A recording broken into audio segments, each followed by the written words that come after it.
Alice Pynchon. There was a message brought one day from the worshipful Gervase Pynchon to young Matthew Mall, the carpenter, desiring his immediate presence at the house of the Seven Gables. "And what does your master want with me?"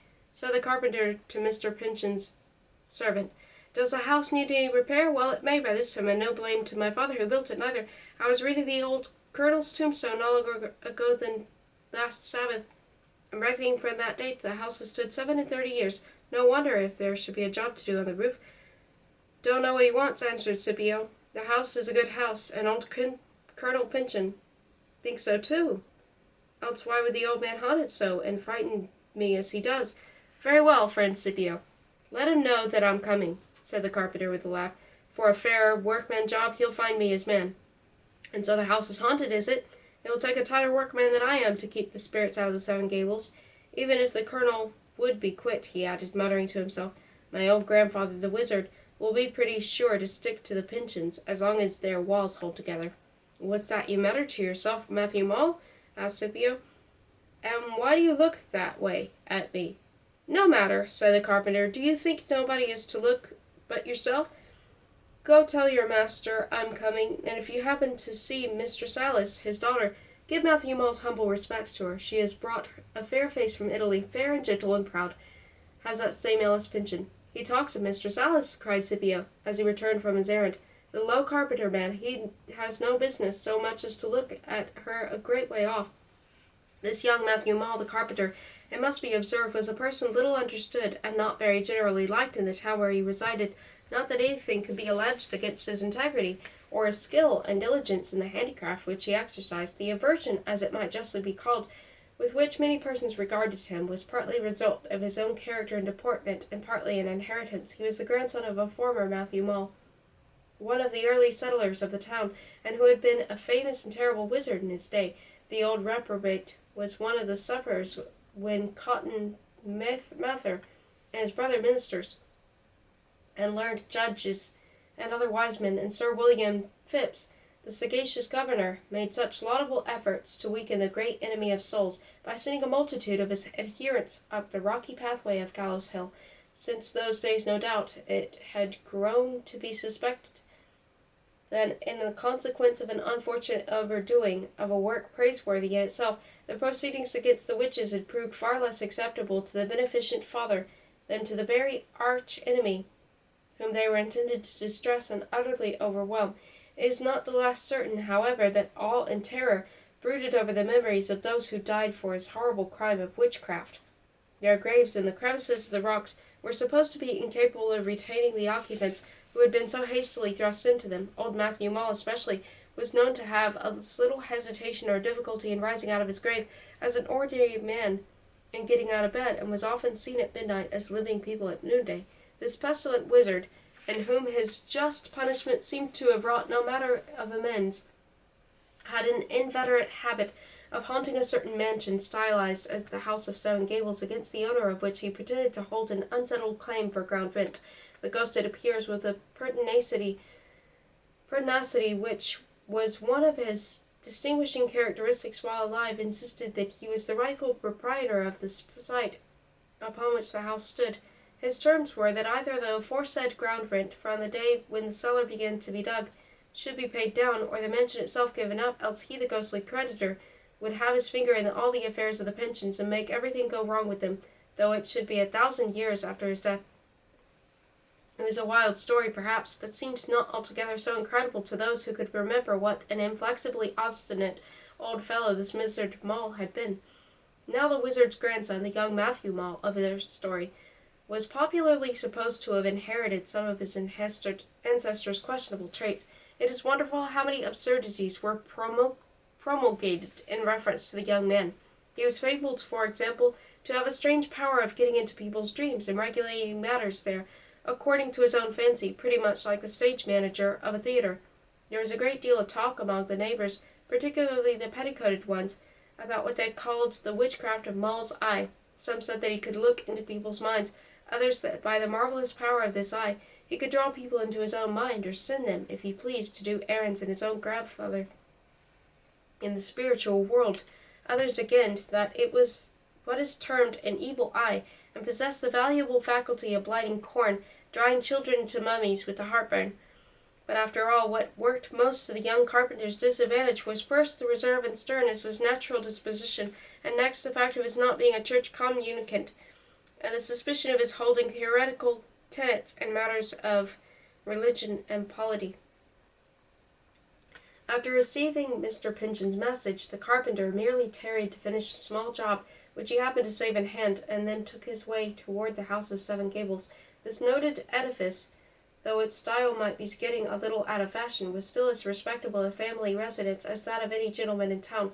The present owner, Gervase Pinchin, was said to have contracted a dislike to the house in consequence of a shock to his incivility in early childhood from the sudden death of his grandfather. In the very act of running to climb Colonel Pinchin's knee, the boy had discovered the old Puritan to be a corpse. On arriving at manhood, Mr. Pinchin had visited England, where he married a lady of fortune, and had subsequently spent many years, partly in the mother country and partly in various cities on the continent of Europe.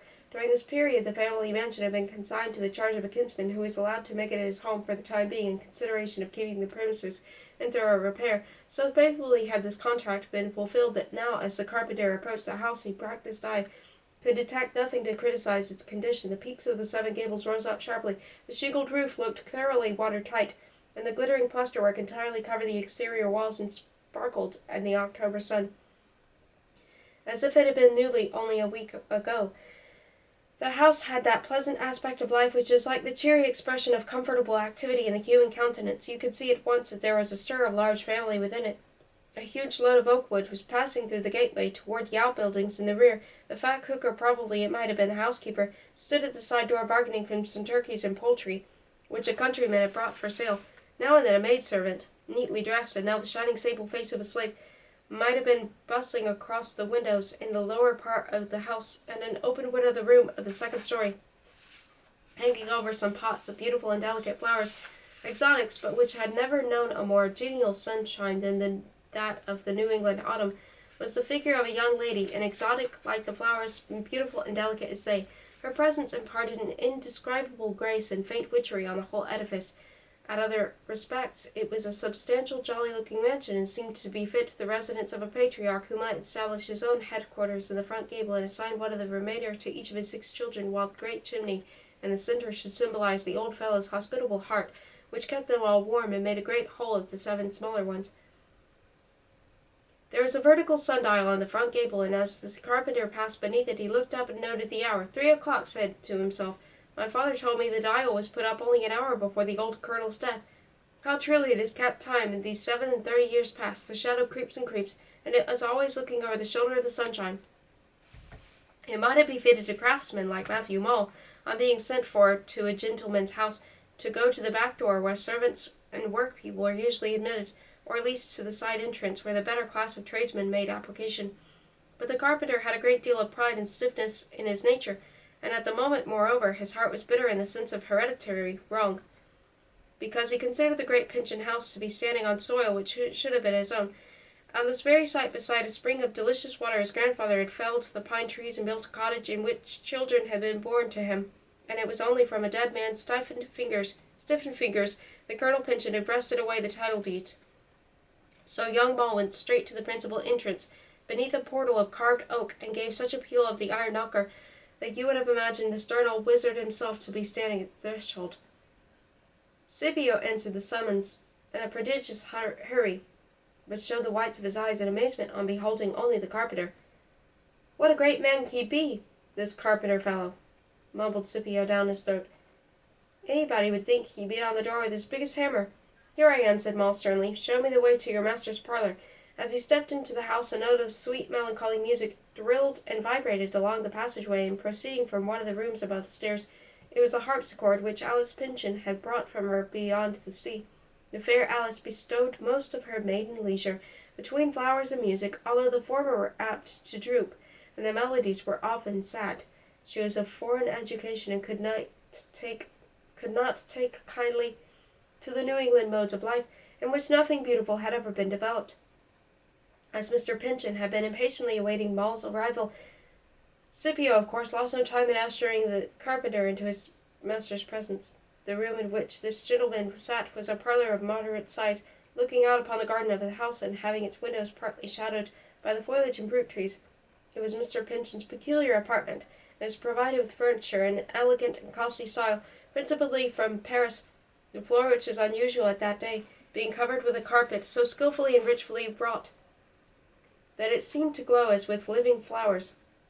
In one corner stood a marble woman to whom her own beauty was the sole and sufficient garment. Some pictures that looked old and had a mellow tinge diffused through all their artful splendor hung on the walls near the fireplace, with a large and very beautiful cabinet of ebony, inlaid with ivory, a piece of antique furniture which Mr. Pinchin had brought in Venice, and which he used as the treasure place for medals, ancient coins, whatever small and valuable curiosities he had picked up on his travels. Through all this variety of decoration, however, the room showed its original characteristics, its low stud, its crossbeam, its chimney-piece, with old-fashioned Dutch tiles, so that it was the emblem of a mind industrially stored with foreign ideas, and elaborated into artificial refinement, but neither larger nor in its proper self more elegant than before. There were two objects that appeared rather out of place in this very handsomely furnished room. One was a large map or surveyor's plan of a tract of land which looked as if it had been drawn a good many years ago and was now dingy with smoke and soiled here and there with the touch of fingers. The other was a portrait of a stern old man in a Puritan garb, painted roughly with bold effect and a remarkably strong expression of character. At a small table before a fire of English sea coal sat Mr. Pinchin sipping coffee, which had grown to be a very favourite beverage with him in France. He was a middle-aged and very handsome man with a wig flowing down on his shoulders. His old coat was of blue velvet, with lace on the borders and his buttonholes, and the firelight glistened on the spacious breadth of his waistcoat, which was flowered all over with gold. On the entrance of Scipio, ushering in the carpenter, Mr. Pinchin turned partly round, but resumed his former position, and proceeded deliberately to finish his cup of coffee without immediate notice of the guest whom he had summoned to his presence. It was not that he intended any rudeness or improper neglect, which indeed he would have blushed to be guilty of, but it never occurred to him that a person in Mall's station had a claim on his courtesy or would trouble himself about it one way or the other. The carpenter, however, stepped at once to the hearth and turned himself about so as to look Mr. Pinchin in the face. "You sent for me," said he.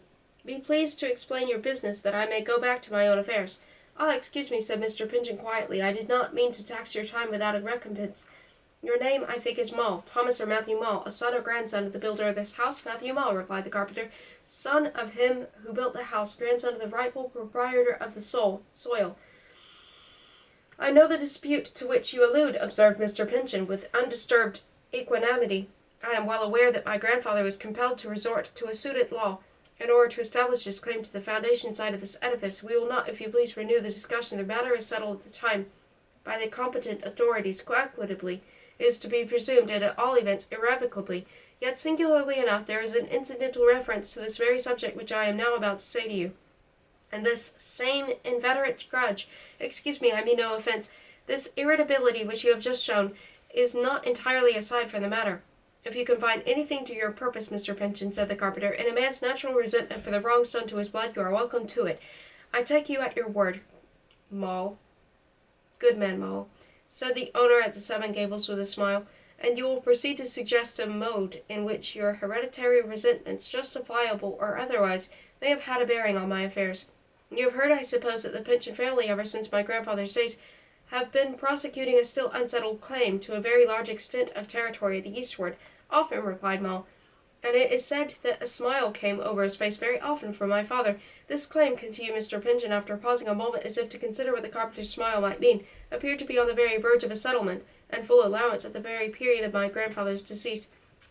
It was well known to those in his confidence that he anticipated neither difficulty nor delay.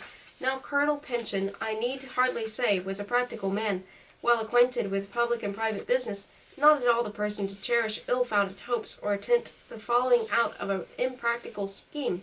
It is obvious to conclude, therefore, that he had grounds not apparent to his heirs for his confident anticipation of success in the matter of his eastern claim. In a word, I believe, and my legal advisers coincide in the belief, which moreover is authorized to a certain extent by the family traditions, that my grandfather was in possession of some deed or other document essential to this claim, but which has since disappeared." "Very likely," said Mr. Matthew Mall.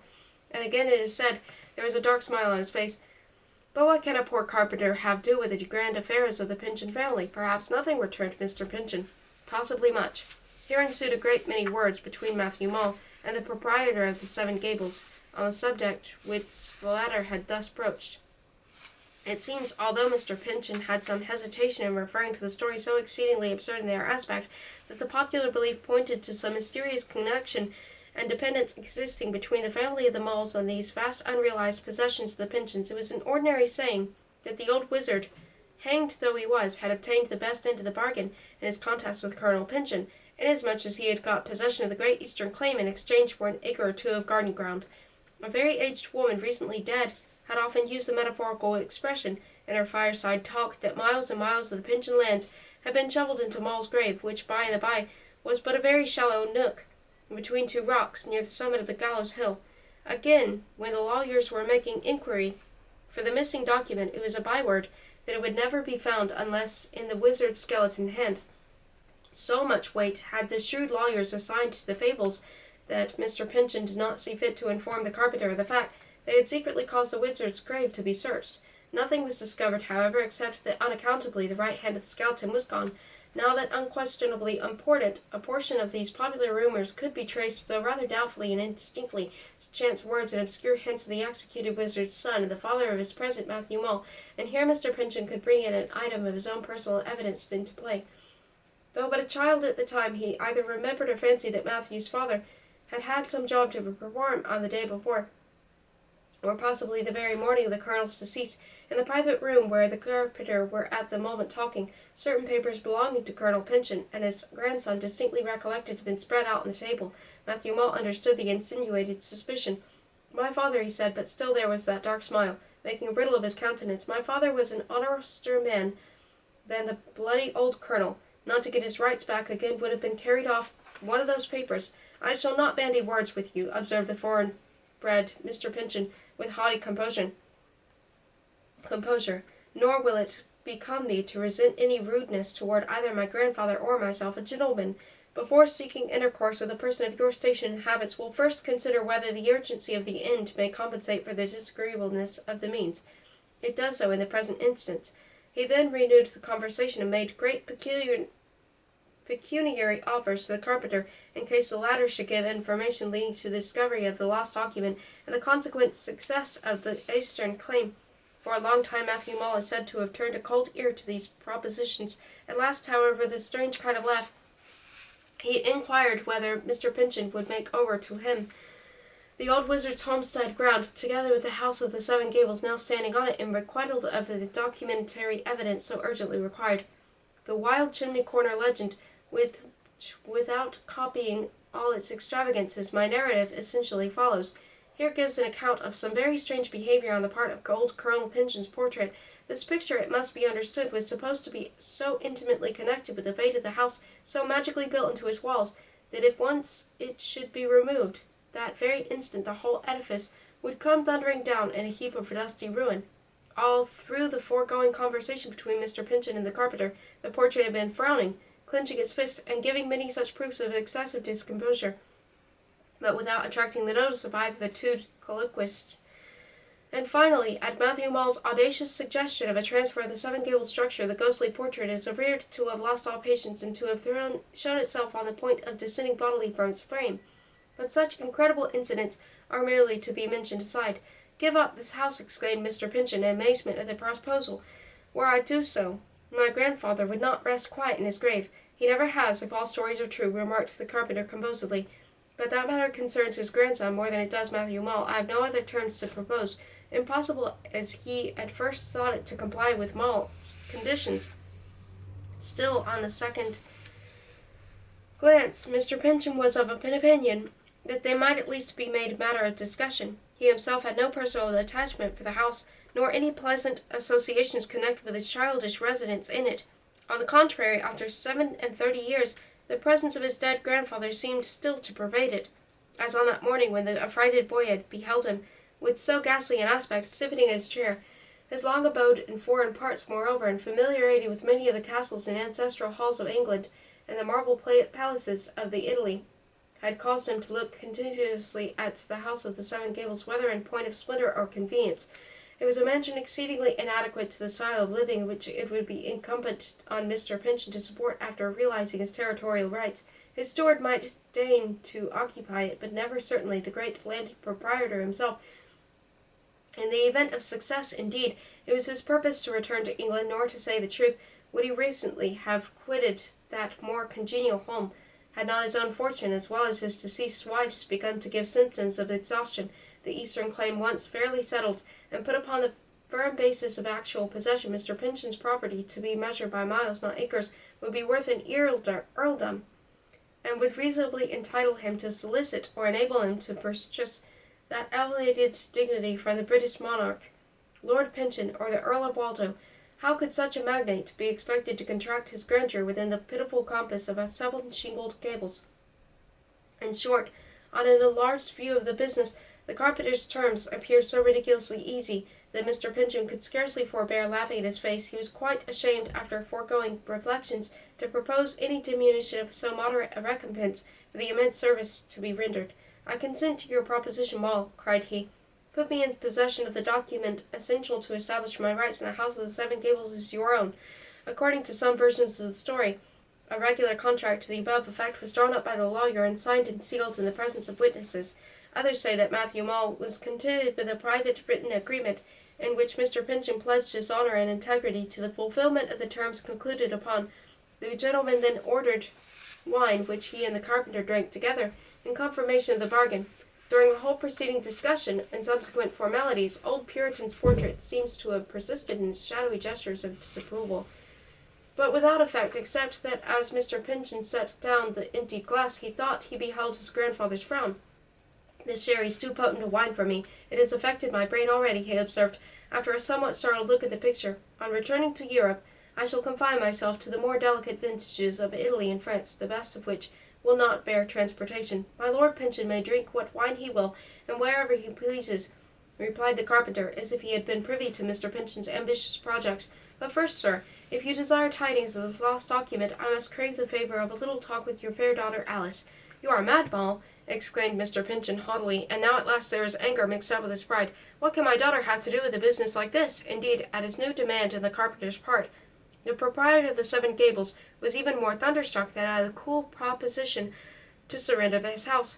There was at least an assignable motive for the first stipulation. There appeared to be none whatsoever for the last. Nevertheless, Matthew Mole sturdily insisted on the young lady being summoned, and even gave her father to understand in a mysterious kind of explanation, which made the matter considerably darker than it looked before, that the only chance of acquiring the requisite knowledge was through the clear crystal medium of a pure and virgin intelligence like that of the fair Alice.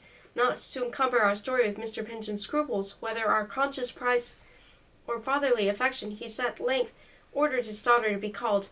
He well knew that she was in their chamber, and engaged in no occupation that could not readily be laid aside, for, as it happened, ever since Alice's name had been spoken, both her father and her carpenter had heard the sad and sweet music of the harpsichord, and the airy or melancholy of her accompanying voice.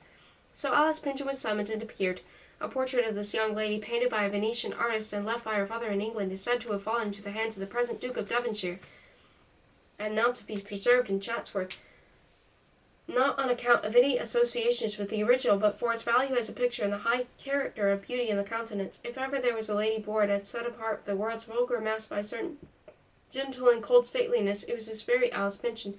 Yet there was a womanly mixture in her, the tenderness, or at least the tender capabilities. For the sake of that redeeming quality, a man of generous nature would have forgiven all her pride, and have been content almost to lie down in her path and let Alice let her slender foot upon his heart. All that he would have required was simply the acknowledgment that he was indeed a man, and a fellow being, molded of the same elements as she. As Alice came into the room, her eyes fell upon the carpenter, who was standing near his centre, clad in a green woolen jacket, a pair of loose breeches open at the knees, and with a long pocket for his rule, the end of which protruded, as was a proper mark of his intentions, Carling, as Mr. Pynchon's full-dress sword, of that gentleman's aristocratic pretensions. A glow of artistic approval brightened over Alice Pynchon's face. She was struck with admiration, which she made no attempt to conceal, of the remarkable comeliness, strength, and energy of Mall's figure, but that admiring glance, which most other men, perhaps, would have cherished as a sweet recollection of their life, the carpenter never forgave. It must have been the devil himself that made Mall so subtle in his perception. "Does the girl look at me as if I were a brute beast?" thought he, setting his teeth. "She shall know whether I have a human spirit, and the worse for her if it proves stronger than her own." "My father, you sent for me," said Alice in her sweet and harp-like voice. But if you have business with this young man, pray let me go again. You know I do not love this room, in spite of that Claude, which you try to bring back sunny recollections. Stay a moment, young lady, if you please, said Matthew Mole. My business with your father is over. With yourself it is now to begin. Alice looked toward her father in surprise and inquiry. Yes, Alice, said Mr. Pinchen, with some disturbance and confusion. This young man, his name is Matthew Mole, professes, so far as I can understand, to be able to discover through your means a certain paper of parchment which was missing long before your birth. The importance of the document in question renders it advisable to neglect no possible, even if improbable, method of regaining it. You will therefore oblige me, my dear Alice, by answering this person's inquiries and complying with his lawful and reasonable requests, so far as they may appear to have the aforesaid object in view. As I shall remain in the room, you need to apprehend no rude nor unbecoming deportment on the young man's part, and at your slightest wish, of course, the investigation, or whatever we may call it, shall immediately be broken off. Mistress Alice Pinchen, remarked Matthew Mole, with the utmost deference, yet half-hidden sarcasm in his look and tone, will no doubt feel herself quite safe in her father's presence, and will under his all-sufficient protection. I certainly shall entertain no matter of apprehension with my father at hand, said Alice, with maidenly dignity. Neither do I conceive that a lady, while true to herself, can have aught to fear from whosoever, or in any circumstances. Poor Alice! By what unhappy impulse did she thus put herself at once on terms of defiance against a strength which could not estimate? Then, Mistress Alice, said Matthew Mole, handing a chair, gracefully enough for a craftsman, will it please you only to sit down, and do me the favour, though altogether beyond a poor carpenter's deserts, to fix your eyes upon mine. Alice complied. She was very proud. Setting aside all advantages of rank, this fair girl deemed herself conscious of power, combined of beauty, high, unsullied purity, and the preservative force of womanhood that could make her spear impenetrable unless betrayed by treachery within. She instinctively knew, it may be, that some sinister of evil potency was now striving to pass her barriers, nor would she decline the contest. So Alice put woman's might against man's might, a match not often equal on the part of the woman. Her father, meanwhile, had turned away, and seemed absorbed in the contemplation of the landscape by Claude, where a shadowy and sun-streaked vista penetrated so remotely into an ancient wood that it would have been no wonder if his fancy had lost itself in the picture's bewildering depths. But in truth the picture was no more to him at that moment than with the blank wall against which it hung. His mind was haunted with the many and strange tales he had heard, attributing mysterious if not supernatural endowments to these Moles, as well as the grandson here present, as his two immediate ancestors. Mr. Pinchen's long residence abroad, and intercourse with the men of wit and fashion, courtiers, worldlings, and free-thinkers, had done much toward obliterating the grim Puritan superstitions which no man of New England birth at that early period could entirely escape. But on the other hand, had not the whole community believed Moll's grandfather to be a wizard? Had not the crime been proved? Had not the wizard died for it? Had he not bequeathed a legacy of hatred against the Pinchens to his only grandson, who, as it appeared, was now about to exercise a subtle influence over the daughter of his enemy's house? Might not his influence be the same that was called witchcraft? Turning half around, he caught a glimpse of Moll's figure in the looking-glass. At some paces from Alice, with his arms uplifted in the air, the carpenter made a gesture as if directing downward a slow, ponderous, and invisible weight upon the maiden. "Stay, Moll!" exclaimed Mr. Pinchen, stepping forward. "I forbid your proceeding further." "Pray, my dear father, do not interrupt the young man," said Alice, without changing her position. "His efforts, I assure you, will prove very harmless." Again Mr. Pinchen turned his eyes forward toward Claude.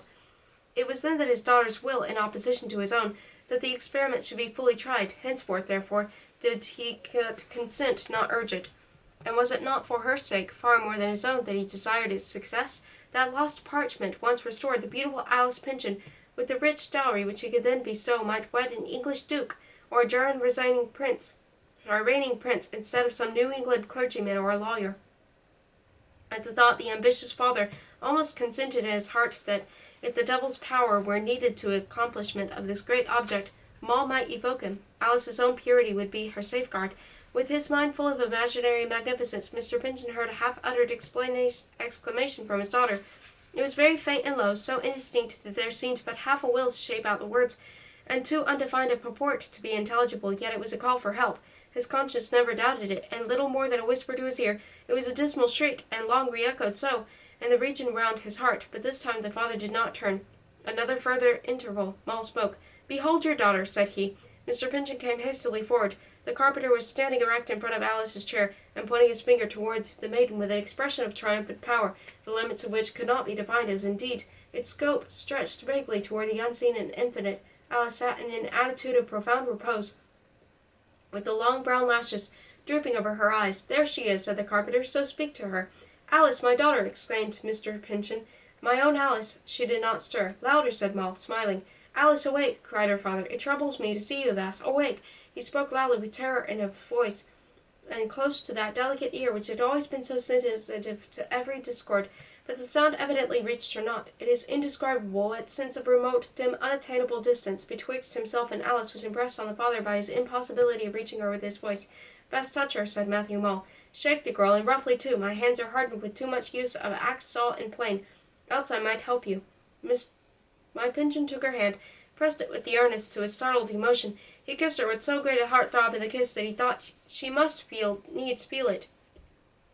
Then, in a gust of anger at her insensibility, he shook her maiden form with a violence which, the next moment, it affrighted him to remember. He withdrew his encircling arms, and Alice, whose figure, though flexible and wholly impassive, relapsed into the same attitude as before these attempts to arouse her. While, having shifted his position, her face was turned toward him slightly, but with what seemed to be a reference of her very slumber to his guidance.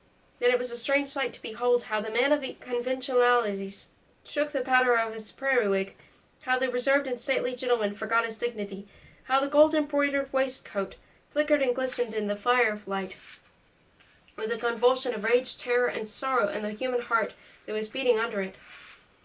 "Villain!" cried Mr. Pinchen, shaking his clenched fist at Moll. "You and the fiend together have robbed me of my daughter. Give her back, spawn of the old wizard, or you shall climb the gallows hill in your grandfather's footsteps. Softly, Mr. Pinchen," said the carpenter with scornful composure. "Softly, and it pleases your worship, else you shall spoil these rich ruffles at your wrists. Is it my crime if you have sold your daughter for the mere hope of getting a sheet of yellow parchment into your clutch? There sits Mistress Alice quietly asleep. Now let Matthew Mole try whether she be as proud as the carpenter found her while since." He spoke, and Alice responded with a soft, subdued, inward acquiescence, and bending to her form toward him, like the flame of a torch which indicates a gentle draught of air, he beckoned with his hand, and rising from her chair, blindly but undoubtingly, ascending to her sure and inevitable centre, the proud Alice approached him. He waved her back, and retreating, Alice sank again to her seat. "She is mine," said Matthew Mole, "mine by the right of the strongest spirit." In the further progress of the legend there is a long, grotesque, and occasionally all-striking account of the carpenter's incantations, if so they are to be called. With a view of discovering the lost document, it appears to have been his object to convert the mind of Alice into a kind of telescopic medium, through which Mr. Pinchen himself might obtain a glimpse into the spiritual world. He succeeded accordingly in holding an imperfect sort of intercourse at one remove with the departed personages in whose custody the so much valued secret had been carried beyond the precincts of the earth. During her trance, Alice described the three figures as being present to her spiritualized perception. One was an aged, dignified, stern-looking gentleman, clad as for a solemn festival, in grave and costly attire, but with a great blood-stain on his richly wrought band. The second, an aged man, meanly dressed, with a dark and malign countenance and a broken halter about his neck, and a third, a person not so advanced in life as the former two, but beyond middle age, wearing a coarse woolen tunic and leather breeches, and with a carpenter's rule sticking out of his side pocket. These three visionary characters possessed a mutual knowledge of the missing document. One of them, in truth, it was he with the blood stain on his band, seemed, unless his gestures were misunderstood, to hold the parchment in his immediate keeping, but was prevented by his two partners in the mystery from disburdening himself of the trust. Finally, when he showed his purpose of shouting forth his secret loudly enough to be heard from his own sphere into that of the mortals, his companions struggled with him and pressed their hands over his mouth, and forthwith, whether that he were choked by it, or the secret itself was of crimson hue, there was a fresh flow of blood upon his band. Upon this the two meanly dressed figures mocked and jeered at the much abashed old dignitary, and pointed their fingers at the stain. At this juncture Moll turned to Mr. Pinchen. "It will never be allowed," said he. "The custody of the secret that would so enrich his heirs makes part of your grandfather's retribution. He must choke with it until it is no longer of any value, and keep you the house of the Seven Gables. It is too dear bought an inheritance, and too heavy with the curse upon it, to be shifted yet a while for the colonel's posterity." Mr. Pinchen tried to speak, but with what fear and passion could only make a gurgling murmur in his throat. The carpenter smiled. "Aha, worshipful sir, so you have old Moll's blood to drink," he said jeeringly. Fiend in man's shape, why dost thou keep dominion over my child? Cried Mr. Pinchin, when his choked utterance could make way. Give me back my daughter, then go by ways. And may we never meet again. Your daughter, said Matthew Mole. Why, she is fairly mine. Nevertheless, not to be too hard with fair Mistress Alice, I will leave her in your keeping, but I do not warrant you that she shall never have occasion to remember Moll, the carpenter. He waved his hands, the upward motion, and after a few repetitions of similar gestures, the beautiful Alice Pinchin awoke from her strange trance. She awoke without the slightest recollection of her visionary experience, but as one losing herself in a momentary reverie and returning to the consciousness of actual life in almost as brief an interval as the down-sinking flame of the hearth should quiver again up the chimney. On recognizing Matthew Mole, she assumed an air of somewhat cold but gentle dignity, though rather as there was a certain peculiar smile on the carpenter's visage that stirred the native pride of the fair Alice. So ended, for the time, the quest for the lost title deed of the Pinchin territory the eastward, nor, though often subsequently renewed, has it ever yet befallen a Pinchin to set his eyes upon that parchment. But alas for the beautiful and gentle yet too haughty Alice! A power that she little dreamed of had laid its grasp upon her maiden soul. A will most unlike her own constrained her to do its grotesque and fantastic bidding. Her father, as it proved, had martyred his poor child to an inordinate desire for measuring his land by miles instead of acres, and therefore while Alice Pinchin lived, she was Moll's slave, in a bondage more humiliating 1,000-fold than that which binds its chain around the body.